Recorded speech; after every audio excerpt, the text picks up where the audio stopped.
Friends, நம்ம வீட்டில் இன்னைக்கு என்னன்னா பிரியாணி தான் செஞ்சுருக்கோம். பாருங்கள், ஆனால் உண்மையாலுமே டேஸ்ட் வேறு லெவலாக வந்திருக்கு. கிளறின பிரியாணி வந்து போட்டுக்கலாம்.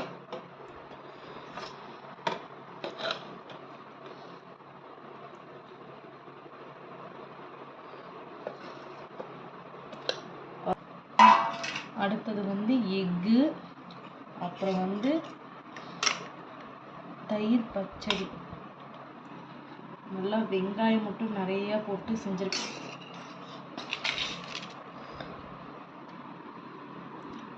நம்ம இப்போ வந்து இந்த மட்டனையும்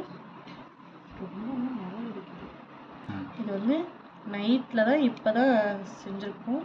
இதில் வந்து வச்சு இதில் கொஞ்சம் தயிர் பச்சடி வச்சு நிறைய சாப்பாடாக எடுத்து வச்சு சூப்பராக இருக்குது. ட்ரை பண்ணி பாருங்கள். பாய்.